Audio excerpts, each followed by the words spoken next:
Hi, this is Joe from Vanta. In today's digital world, compliance regulations are changing constantly, and earning customer trust has never mattered more. Vanta helps companies get compliant fast and stay secure with the most advanced AI, automation, and continuous monitoring out there. So whether you're a startup going for your first SOC 2 or ISO 27001, or a growing enterprise managing vendor risk, Vanta makes it quick, easy, and scalable. And I'm not just saying that because I work here. Get started at Vanta.com. WABC New York, WRCR Haverstraw, and 107.1 WLIR Hampton Bays. It's the 77 WABC News Hour. Sponsored by Secure Cash, LLC. Talking the news with Noam Laden. All the news you need to know with Joe Nolan, traffic, Justin Ellick, sports. And now, Talking the News with Noam on 77 WABC. Good morning, it's James Flippin filling in for Noam Laden on this May 26th, Monday, Memorial Day. Mostly clear, we're rising from our low of 53 around the tri-state overnight. Winds are calm, and here is the 3-day 77 WABC weather forecast to kick things off later today for your Memorial Day. Sunny, a high near 72. Nice to see it warming up a bit, and winds should stay mostly calm. Monday night into Tuesday, clear, 56 the low. And then tomorrow, Tuesday, many of you getting back to work. It'll be partly sunny with a high near 74. And there is a chance of rain Wednesday afternoon, cloudy midweek with a high near 64. 49 degrees in Morristown, New Jersey, 54 degrees in Malvern, out on Long Island, and 55 in Midtown Manhattan. This is the Top 5 at 5. President Trump says Russian President Vladimir Putin has gone crazy after a fresh round of airstrikes against Ukraine.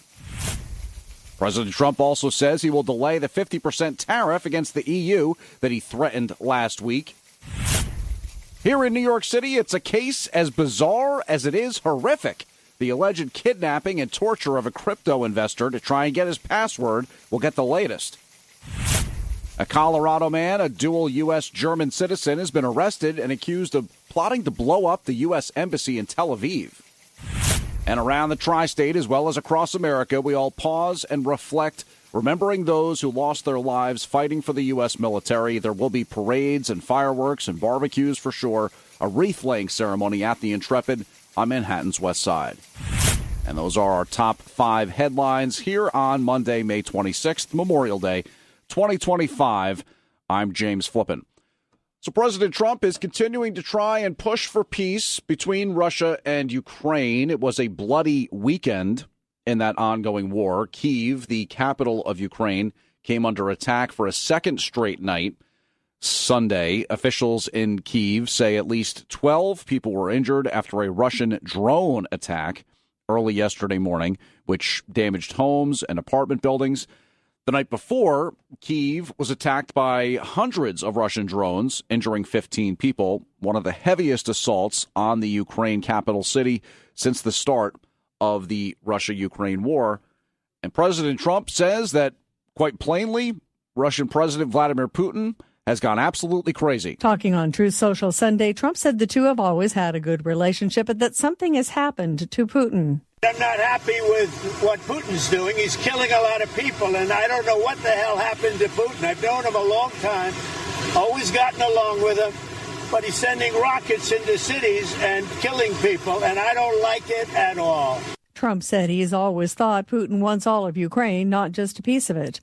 Ukrainian President Zelensky, in posts on social media earlier on Sunday, said nearly 300 attack drones had been launched by Russia overnight. I'm Tammy Trujillo. And locally, Connecticut's Jim Himes, the top Democrat on the House Intelligence Committee, argues that President Trump needs to put his deal-making skills to work here to bring the war in Ukraine to a fair and just conclusion. Himes telling CBS's Face the Nation the U.S. needs to apply maximum pressure on Russia. We really uptick the sanctions. We stop the export of oil. We pressure India to stop buying Russian oil. And, of course, we keep arming the Ukrainians. Maximize the leverage of the West so that we can bring this war not just to a conclusion, but to a fair and just conclusion that will keep the Russians from invading countries in the future. And moving off that, President Trump has agreed to an extension on the 50% tariff deadline on the European Union until July 9th. Trump wrote on Truth Social that he received a call from the president of the European Commission yesterday requesting an extension on the June 1st deadline, saying that it was his privilege to agree to an extension. The president last week suggested a straight 50% tariff on the EU beginning June 1st, saying that 27-nation bloc has been very difficult to deal with.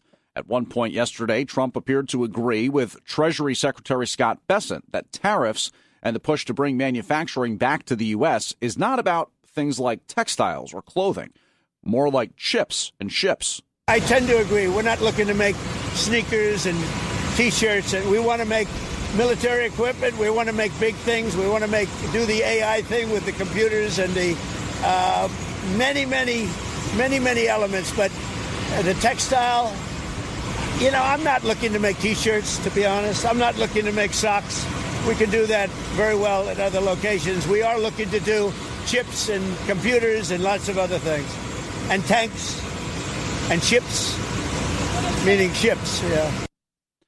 And more developments here in the horrifying so-called crypto kidnap case here in Manhattan. 37-year-old John Waltz of Kentucky has been ordered held without bail after he allegedly orchestrated a scheme to kidnap an Italian crypto investor worth about $30 million.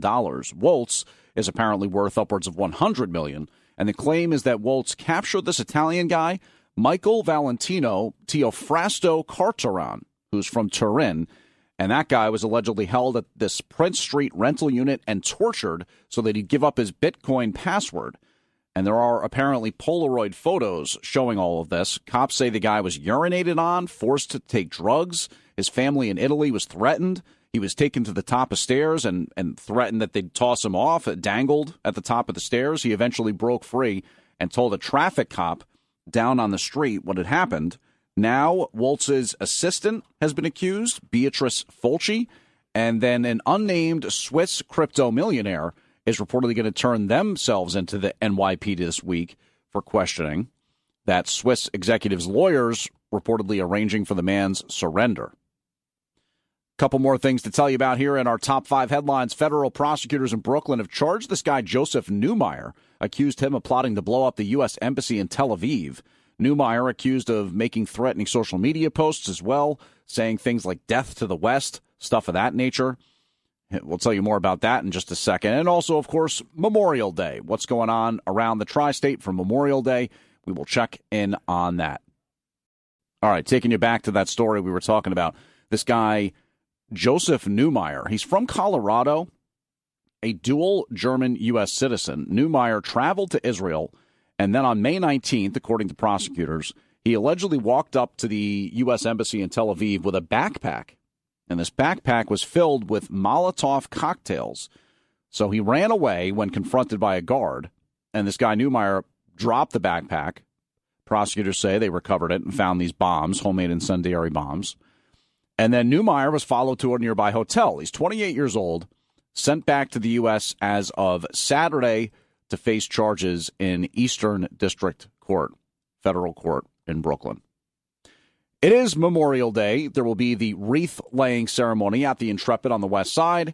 Dennis Higgins is a Navy veteran, and he was there at the museum yesterday. I'm very pleased to see that people are interested because there's been a lot of disdain for military. Enlisting in the service was the best thing I did. The fact that we can enjoy today is because of the military. And at the USS Intrepid on the west side, the Hudson River, there's been all kinds of activities going on there for the past week, Fleet Week.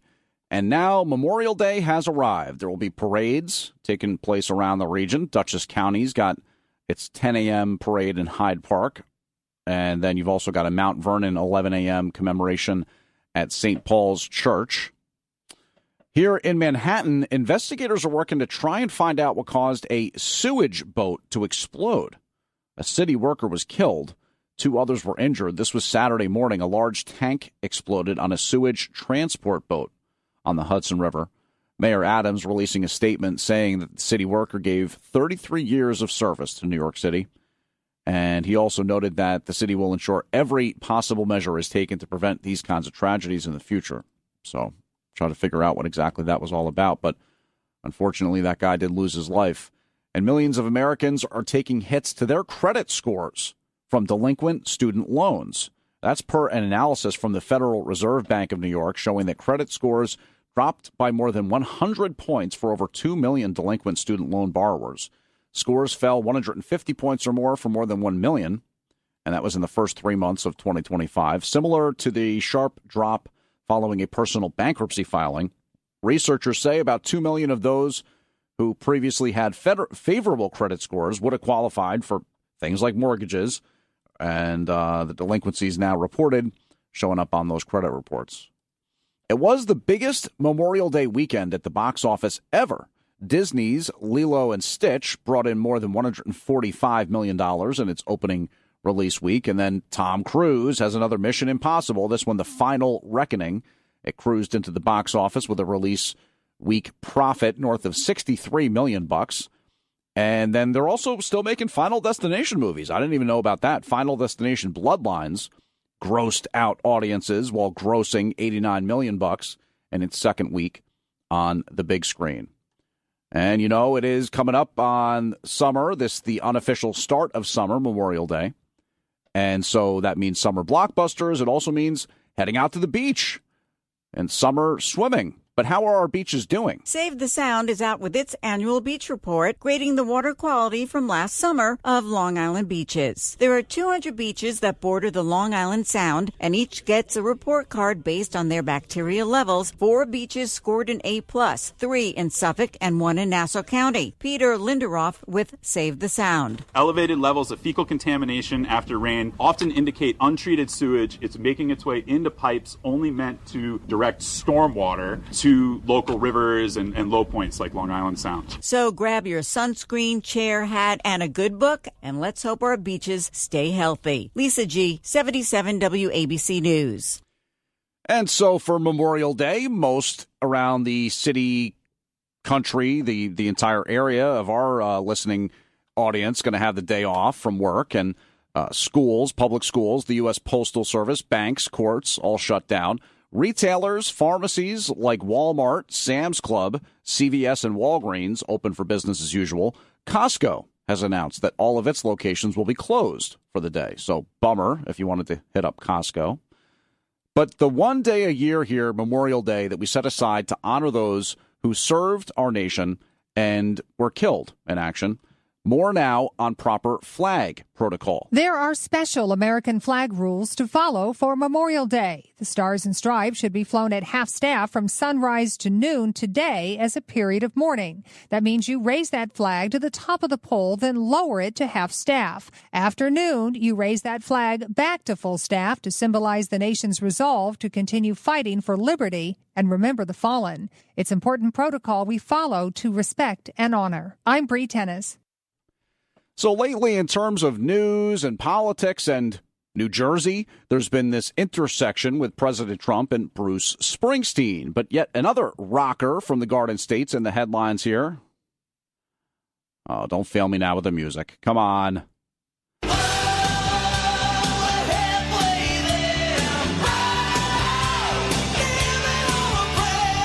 The soup kitchen that rocker John Bon Jovi opened in the Ocean County Library in Toms River is sticking around a little longer.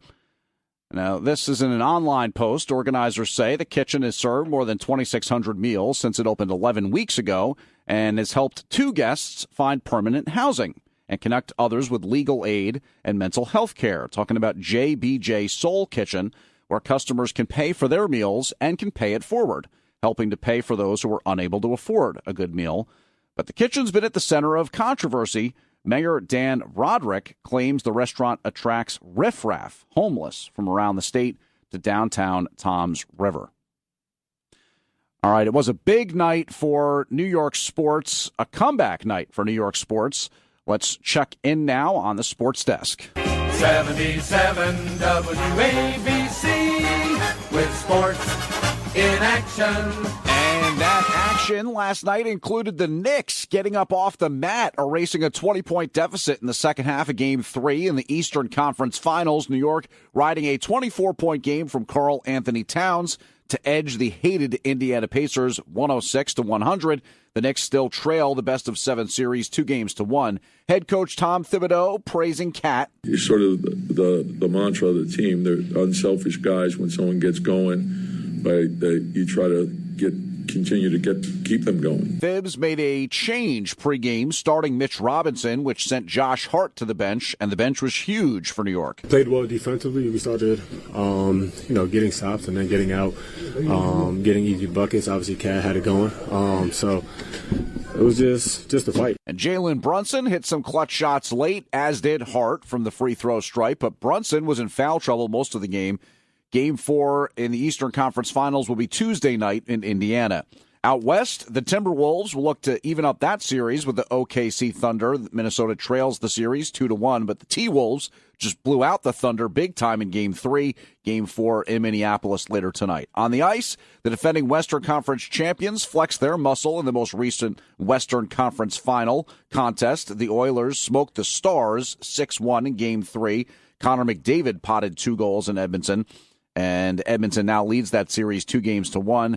The next game, Game 4, Tuesday night. Meanwhile, the Eastern Conference Final could come to an end today. The Panthers leading the Hurricanes 3-0, entering Game 4 in South Florida. On the diamond locally, the Mets topped the L.A. Dodgers 3-1 in the finale of a 3-game series in Queens. Pete Alonso had a home run in the first inning, breaking a 14-game drought, the longest of his career, without a home run.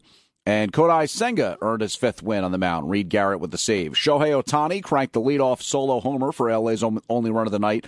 But it could have been a bigger first inning for the Dodgers. Center fielder Tyrone Taylor with a big moment, a catch him out, throw him out double play at home, which was overturned on replay in the Mets' favor, limiting the damage early. I mean, it was a good series win. We're out here trying to win every series, and they have a really good team over there. So to get this one, it's huge.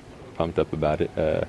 We love winning ball games. That's what we're here for, so it was cool. And the Mets host the White Sox this afternoon. The Yankees held off the Rockies with a 5-4 victory in the rubber match of their series in Denver. Jay-Z Esquera led the way at the plate for a 3-for-4 day for the Bombers, a double and 2 RBIs. The Yanks visit the L.A. Angels for a 3-game set that begins tonight in Anaheim. And 2-time defending IndyCar champion Alex Palou won his first career Indy 500, becoming the first Spaniard to drink the celebratory milk.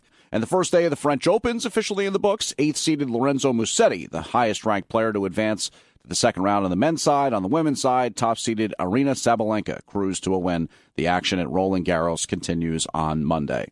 And that's Sports 77 WABC. I'm James Flippin. On the 77 WABC traffic desk, 20 minutes past the hour on this Memorial Day. Filling in for Noam Layden. And the NYPD has identified a suspect in a vicious attack on a uniformed cop in the Bronx.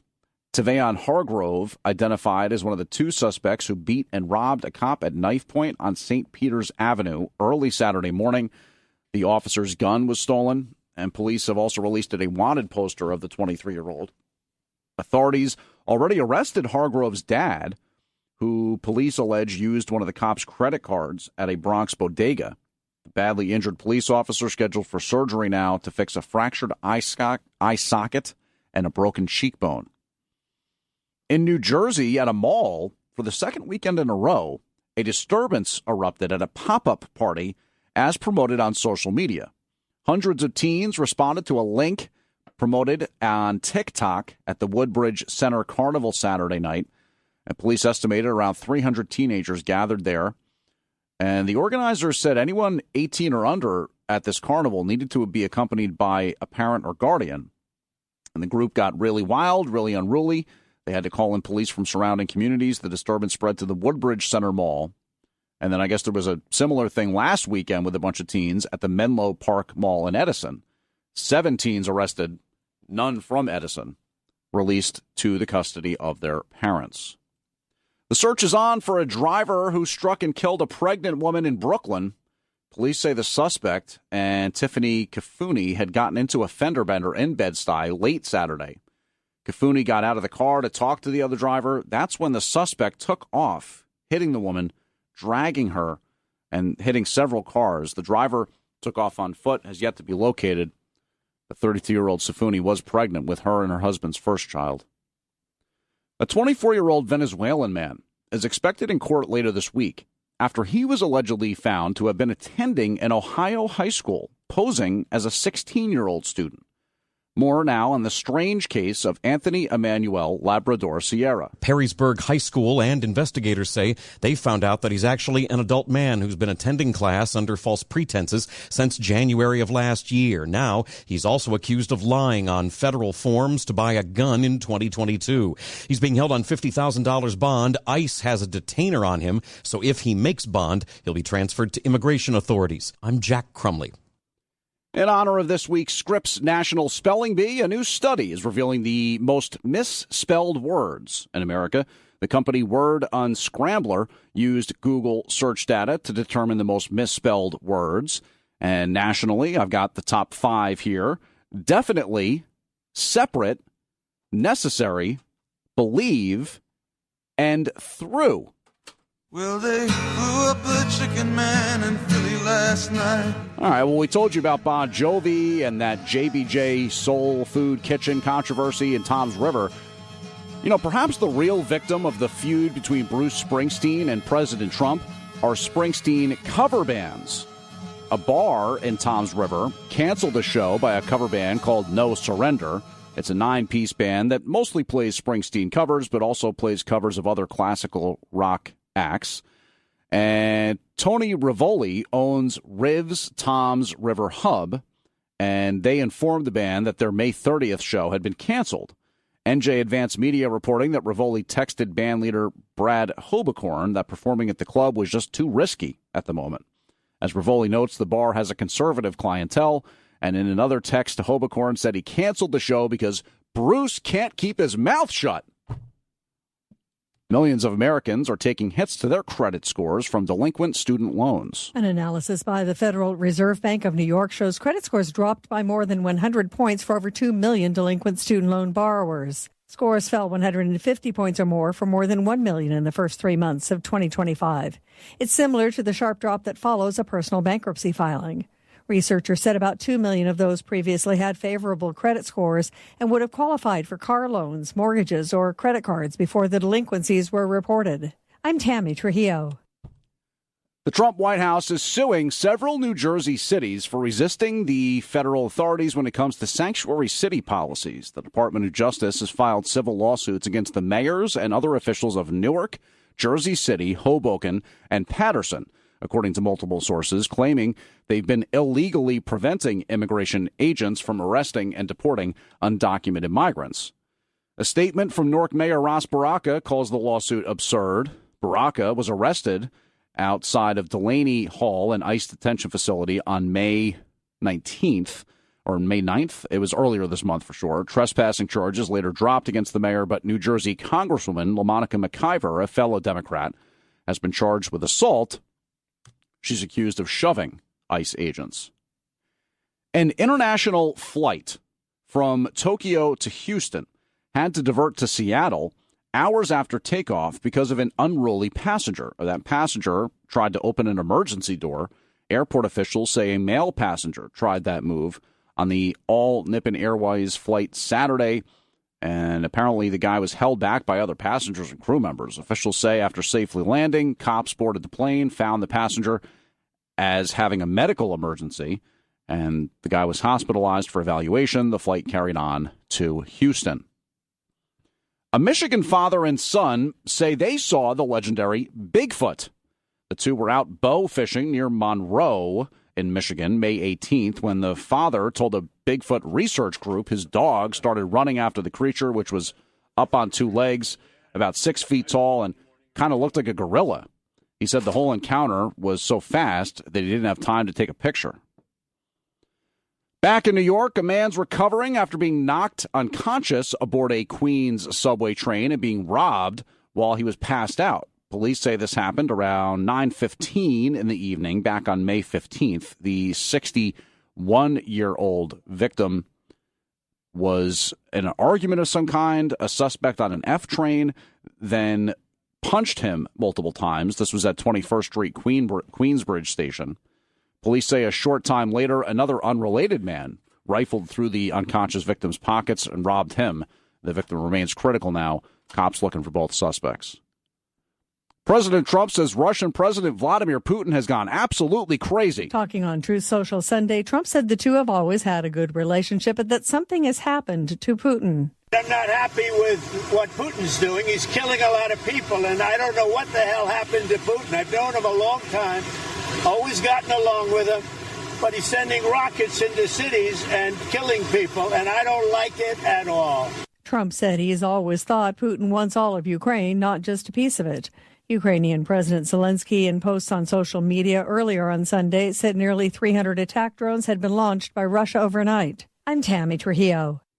Former Surgeon General Vivek Murthy is calling on Congress to do more to protect children from the harms of social media. Murthy tells NBC's Meet the Press that lawmakers need to establish safety standards for social media platforms because right now there are no protections for kids. It's equivalent of putting our kids in cars with no seatbelts, with no airbags, and having them drive on roads with no speed limits and no traffic lights. And that is just morally unacceptable. Dr. Murthy also wants to see warning labels on social media apps and to require more data transparency so researchers can better study the effects of social media on young people. I'm Lisa Carton.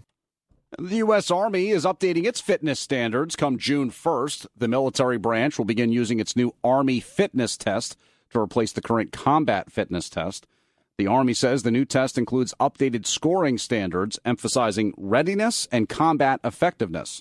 Soldiers have until January 1st of this coming year to meet the new fitness standards without facing adverse actions. The 5-part test includes a 3-repetition maximum deadlift, hand release push-ups, sprint drag carry, a plank, and a 2-mile run. WABC News time, 5:30. When we get back, we're going to check in on the Northwell Health at Jones Beach Theater lineup for this summer. Also, a Connecticut woman who is going to prison for allegedly using her teenage daughters to package and deliver crack cocaine. Also, a tragic story for a former Penn State football player. All that and more on the 5 a.m. News Hour. I'm James Flippin. It's the 77 WABC News Hour. Sponsored by Secure Cash, LLC. Talking the news with Noam Laden. All the news you need to know with Joe Nolan, traffic, Justin Ellick, sports. And now, Talking the News with Noam on 77 WABC. And good morning, James Flippin filling in for Noam Laden on this May 26th. It's Monday, Memorial Day, mostly clear around the tri-state. 53 degrees, winds calm. Later today, sunny, getting up to a high near 72, and the winds should stay mostly calm. Tomorrow, Tuesday, partly sunny, topping out at 74. A chance of rain Wednesday, a high near 64. 50 degrees in Morristown, New Jersey, 52 in Malvern on Long Island, and we've got 53 in Midtown Manhattan. And so we do gather to reflect on Memorial Day, pausing in solemn remembrance of the brave souls who gave their lives for our nation's freedom, pausing to remember the fallen at Lexington and Concord. How about the heroes of 1812 who defended Fort McHenry? Those lost at Antietam, that blood-soaked September day in 1862. The souls at Gettysburg, July 1863. Those lost in the Native American Wars, the Seminole Swamps, the Plains of Wounded Knee. How about the soldiers killed in the Spanish-American War, charging San Juan Hill in 1898? The doughboys of World War I, the mud and the terror of the Argonne, the trenches in 1918. The Battle of the Bulge, the bitter cold of the Ardennes in 1944. Those who fell on the beaches of Normandy, storming the cliffs of Pointe du Hoc and the sands of Omaha. The Marines at Iwo Jima, who raised a flag atop Mount Suribachi in 1945, that black volcanic ash. The frozen hills of Korea in 1950. The fallen in Vietnam's jungles, Iraq's deserts, Afghanistan's mountains. All the unnamed heroes from the revolution to the present who answered the call. Their courage, their sacrifice, ours to remember. And we do that this Memorial Day. We pledge to carry the memory forward, and we pause now for them.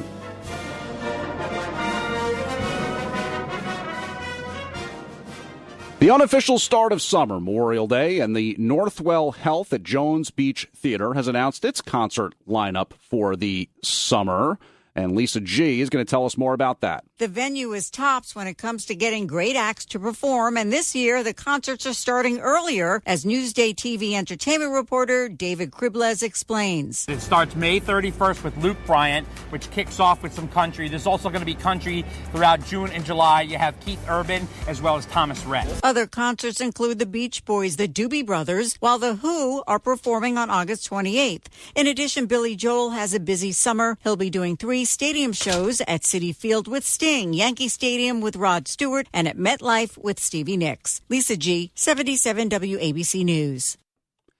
A new study has found a way to identify depression in teenagers with a blood test. Canadian researchers from McGill University in Montreal have pinpointed 9 molecules in blood that could help detect depression in teens earlier. The clinical study found these molecules were elevated in teens diagnosed with depression, and they can also predict how symptoms will change. The same molecules were not linked to depression in adults. Researchers hope the blood screening could provide another method of diagnosing depression. A Connecticut woman who allegedly used her teenage daughters to package and deliver crack cocaine is going to prison. Talking about 35-year-old Nessa Vasquez Ferrer of Waterbury, sentenced in federal court after pleading guilty earlier this year to various drug charges. She allegedly worked for a drug trafficking ring and then was arrested November of 2023. One of 17 people charged following an investigation from the FBI, and she's set to report to federal prison July 11th. A Virginia man will not be going to prison for setting his car on fire on the U.S. Capitol grounds. 36-year-old Adrian Hinton, sentenced to a year of supervised release and 125 hours of community service. And that was during a hearing in court Friday. Investigators say Hinton drove to D.C. January 8th when former President Jimmy Carter was lying in state at the Capitol. Hinton poured a liquid he claimed was homemade napalm on his car, then lit it on fire.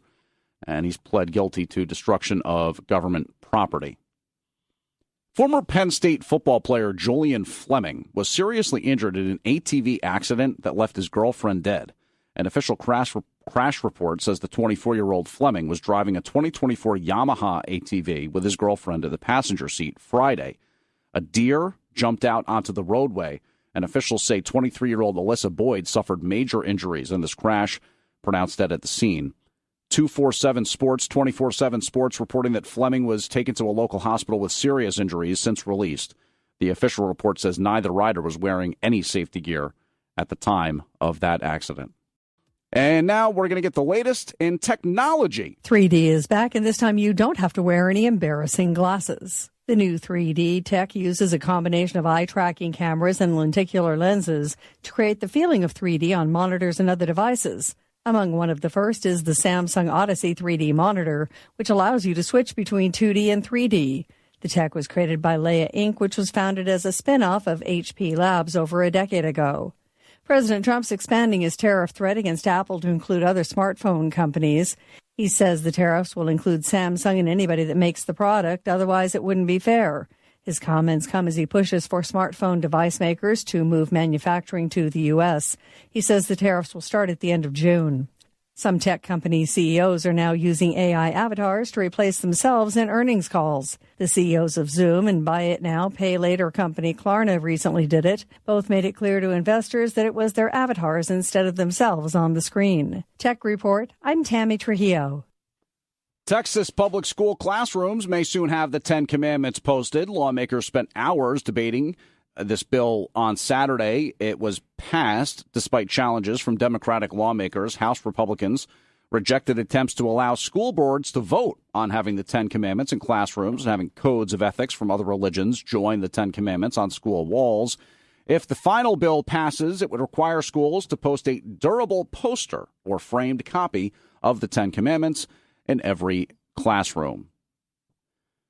Slaw Dog is the winner of the first race of the Wiener Mobiles. Oh, I'd love to be an Oscar Mayer wiener. At the Indianapolis Speedway, the team repping Slaw Dog took home the Borg Wiener Trophy in the inaugural race of the iconic Oscar Mayer Wienermobiles. 6 dogs lined up and they were maxing out at their 60-mile-per-hour limit in a 5-mile race. Slaw Dog win! In the closest finish in Weenie 500 history, Slaw Dog by a nose.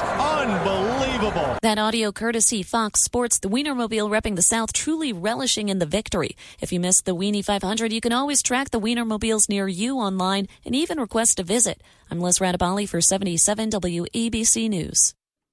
Former Surgeon General Vivek Murthy is calling on Congress to do more to protect children from the harms of social media, telling NBC's Meet the Press lawmakers need to establish safety standards for social media platforms because right now there's just not enough protection for kids. It's equivalent of putting our kids in cars with no seatbelts, with no airbags, and having them drive on roads with no speed limits and no traffic lights. And that is just morally unacceptable. Dr. Murthy also wants to see warning labels on social media apps and to require more data transparency so that researchers can better study the effects of social media on young people. A new study has found that stress from work could be affecting your dog at home. The research shows dog owners who stress about work-related issues off the clock have pets who also show signs of stress. For the study, researchers surveyed 85 dog owners to measure job stress and how often they think of work in their free time. Those owners asked how stressed they thought their dogs were, tracking behaviors like pacing, restlessness, whining from dogs. And the study concluded owners with high-stress jobs had dogs who showed more stress-related behavior. If you've been listening to 77 WABC, then you know about this one. Our owner-operator, John Katsimatidis, has been pushing to save ostriches set for culling at a farm up in Canada. And now he's joining forces with Health Commissioner Robert F. Kennedy Jr., urging Canadian officials to take action to save these birds. Of course, Katsimatidis and Robert F. Kennedy Jr. are both animal lovers, and so John has told the Post as of yesterday he's grateful the head of Health and Human Services is now joining the cause. Let's save the ostriches. They have a right to live if they're healthy, said Katsimatidis as of yesterday, chatting with the New York Post. It appears a deal between U.S. Steel and Japan's Nippon Steel is moving forward. President Trump on Friday announced what he called a planned partnership between the two companies, with officials from both sides confirming the statement and thanking the president for his involvement. U.S. Steel headquarters will remain in Pittsburgh. Nippon will be investing $14 billion into the company. Leaders with the Japanese Nippon Steel giant previously promised to put nearly $2.5 billion into facilities in Pennsylvania, including at least $1 billion to replace or remodel the hot strip mill at the Mon Valley Works. Elon Musk says he has to be super focused on the companies he runs, including X, Tesla, and SpaceX. In an X, formerly Twitter, post on Saturday, the world's richest man said things like recent outages at X show there's a need for improvement. He also said he's going back to spending 24 hours a day at work.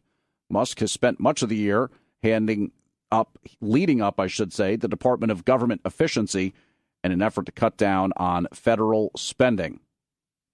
Well, the Knicks cut their deficit by at least one game in the Eastern Conference Finals. Still a hole to dig out of, but it would have been all but over if not for their second-half comeback yesterday. 77 WABC with sports in action.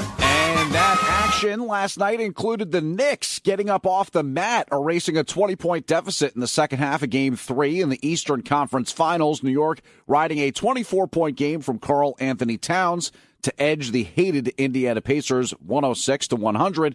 The Knicks still trail the best-of-7 series 2-1.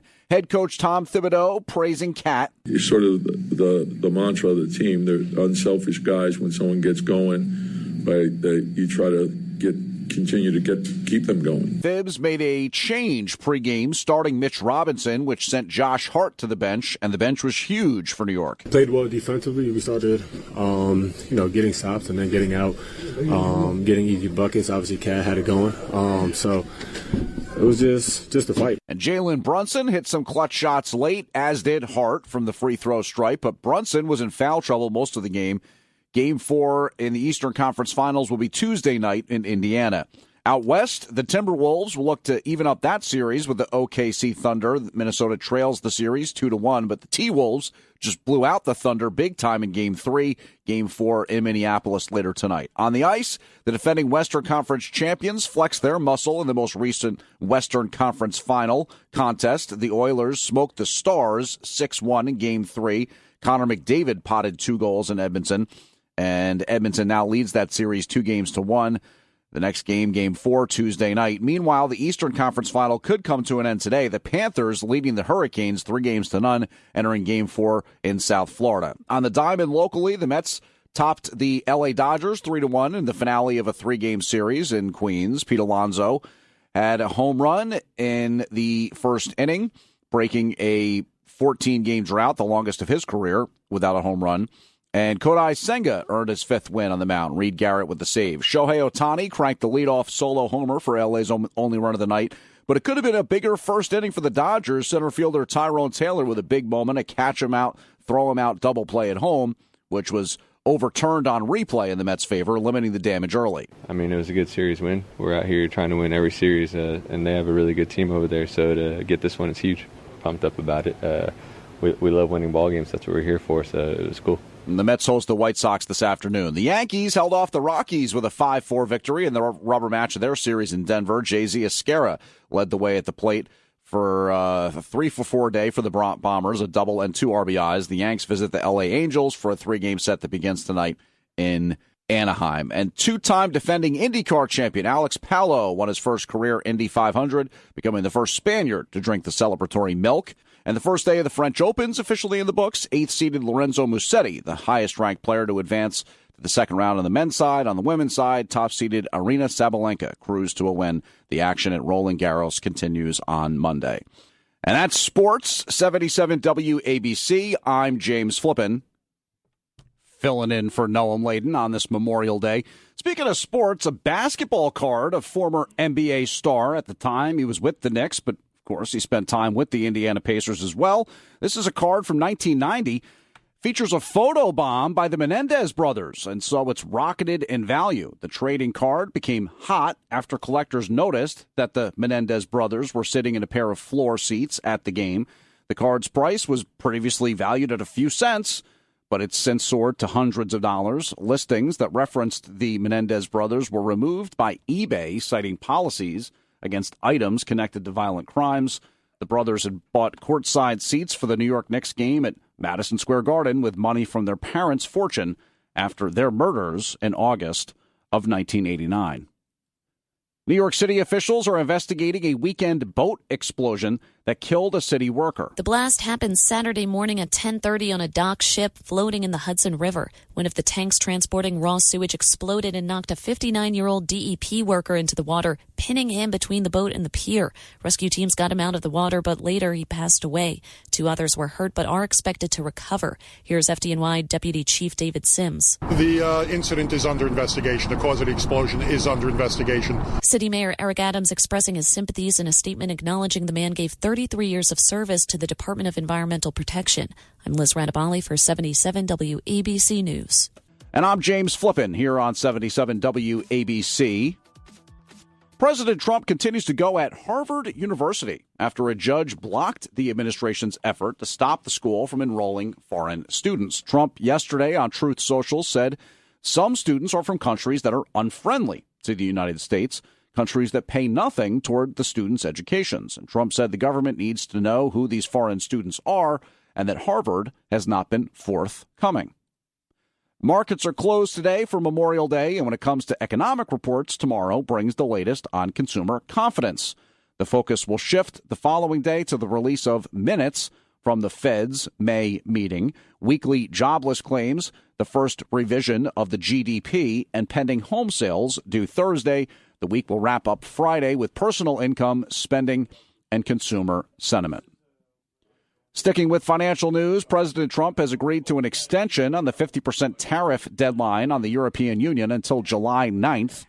Trump writing on Truth Social, he received a call from the president of the European Commission Sunday requesting an extension on the June 1st deadline. The president last week suggested a straight 50% tariff on the EU beginning June 1st, saying that 27-nation bloc has been very difficult to deal with. An AI model has the ability to blackmail users, according to its developers. I'm sorry, Dave. I'm afraid I can't do that. Anthropic says recent testing of its new system reveals it will take drastic measures to stay online. The company says they had Claude Opus 4 act as an assistant to a fake business and gave it access to emails implying it would be taken offline. It also got another set of emails implying the engineer who would pull the plug was having an affair. The AI model would try to blackmail the engineer, but only when it was given the choice of blackmail or accepting its replacement. Anthropic noting the model showed a strong preference for ethical strategies first to deal with conflict, making it generally safe. I'm Liz Radabali for 77 WABC News. And going from AI to crypto, the cryptocurrency investor accused of kidnapping and torturing a former business partner from Italy at a Manhattan apartment has been held without bail. Talking about 37-year-old John Waltz, his assistant, and another person also charged. The claim is that Waltz lured this 28-year-old Italian victim to a rented Soho apartment, tied him up, pistol whipped him, and tased him. This occurred over a 2-week period with the goal of gaining access to the guy's Bitcoin password. And now a Swiss crypto millionaire is reportedly going to turn themselves over to the NYPD for questioning. AI, cryptocurrency, all very cutting-edge technology. AM radio, more a steady standby, but the push is on to keep AM radio viable. The head of the FCC is backing efforts to mandate that car makers keep AM radio as an option. It's being led by Senator Ted Cruz of Texas. During emergencies, whether it's hurricanes or tornadoes or floods, AM radio is the most reliable means of communicating with people. FCC Chair Brendan Carr is dismissing claims that AM radio messes with the sensors in electric cars.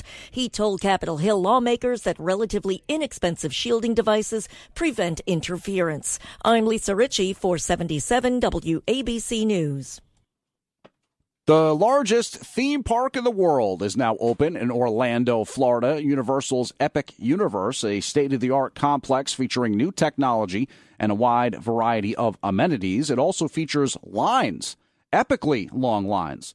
Some guests reportedly waited up to 5 hours for their chance to jump aboard the new Harry Potter attraction when it opened last week. Tickets checking in at $134 for children, $139 for adults. Millions of Americans are taking hits to their credit scores from delinquent student loans, and that's per an analysis by the Federal Reserve Bank of New York showing that credit scores dropped by more than 100 points for over 2 million delinquent student loan borrowers. Scores fell 150 points or more, and that was in the first 3 months of 2025. Similar to the sharp drop that follows a personal bankruptcy filing, researchers say about 2 million of those previously had favorable credit scores, and as of now can no longer qualify for certain things, including car loans and mortgages. The Inn fire in Mono County, California, has now burned 726 acres of land and is just 31% contained. That containment did go up by 16% from Sunday morning into Sunday night, per officials with the U.S. Forest Service. A man is dead in Portland after a shooting at a preschool. The Portland Police Bureau say 32-year-old Manuel Castillo Garza IV died from injuries Friday after being shot May 8th. Garza was shot by an armed private security guard outside of the Ghan Jewish preschool. The guard claims Garza threatened and assaulted him, and police say the investigation is now part of a broader homicide investigation. In honor of the Scripps National Spelling Bee, there's a new study out revealing the most misspelled words in America. Would you believe those top 5 per Unscrambler and Google search data are definitely separate, necessary, believe, and through? All right, 3 minutes shy of the top of the hour. The Sid and Friends in the Morning Show program today going to be guest hosted by Anthony Cumia and Curtis Sliwa. All right, and getting you our top 5 headlines quickly. President Trump says Russian President Vladimir Putin's gone crazy after a fresh round of airstrikes against Kyiv. Trump also saying he'll delay the 50% tariff against the EU that he threatened last week. That bizarre crypto case continues to develop here in New York City. And a Colorado man, a dual U.S.-German citizen, has been arrested and accused of plotting to blow up the U.S. Embassy in Tel Aviv. Around the tri-state, as well as across America, we're pausing and reflecting, remembering those who lost their lives fighting for the U.S. military. And on this Memorial Day, I'm James Flippin, filling in for Noam Laden. Enjoy the rest of your day. 53 degrees, clear skies, winds are calm in Midtown Manhattan. And I'm James Flippin.